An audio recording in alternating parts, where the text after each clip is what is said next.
আজকে আলোচনা করব এমন একটি বিষয় নিয়ে যেটা শুনে আপনাদের অত্যন্ত ভালো লাগবে। ভারতের সূর্যোদয়ের প্রথম গ্রাম সেটা কোথায় আছে?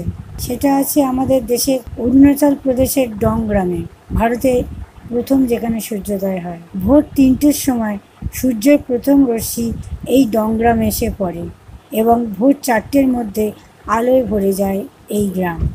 আনজাও জেলার অবস্থিত এই গ্রামটি সমুদ্রপৃষ্ঠ থেকে প্রায় 1240 মিটার উচ্চতায় অবস্থিত এবং প্রাকৃতিক সৌন্দর্যে পুরোপুরি ভরপুর। গ্রামটির অবস্থান ভারতের একেবারে পূর্ব সীমান্তে, যেখানে চীন ও মায়ানমারের সীমানা এসে মিশেছে। নমস্কার, আমি সুমিতা গুপ্ত। আমার চ্যানেল পুরাণে বিজ্ঞানের তরফ থেকে জানাই সকল দর্শক বন্ধুদের শুভেচ্ছা ও অভিনন্দন। আমার ভিডিও যদি আপনাদের ভালো লাগে তাহলে লাইক, সাবস্ক্রাইব করবেন এবং পাশে থাকা বেল আইকনটা প্রেস করে দেবেন। এবার ফিরে আসি আসল কথায়।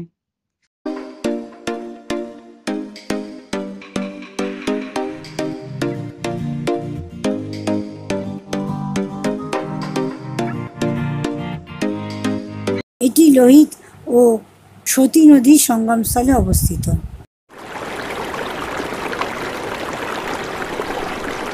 ডং গ্রামটি ভৌগোলিকভাবে ভারতের সবচেয়ে পূর্ব দিকে দ্রাঘিমাংশ, যার 97°02'30" পূর্বে অবস্থিত বলে পৃথিবীর আবর্তনের ফলে এখানে দেশের অন্যান্য অঞ্চলের তুলনায় অনেক আগে সূর্যোদয় হয়।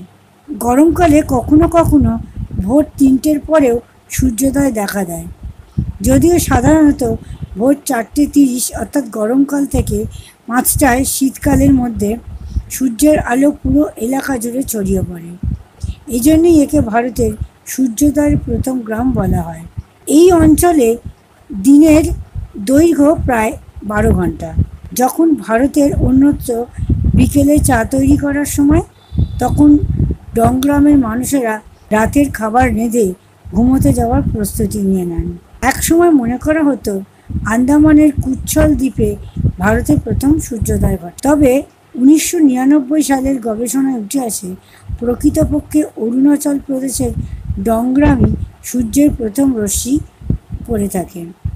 তাই তথ্য সামনে আসার পর থেকেই প্রকৃতিপ্রেমী ও পর্যটকদের আগ্রহ বাড়তে থাকে এই দুর্গম অথচ মনোমুগ্ধকর এই স্থানের প্রতি। আজ এই পর্যন্ত। নমস্কার।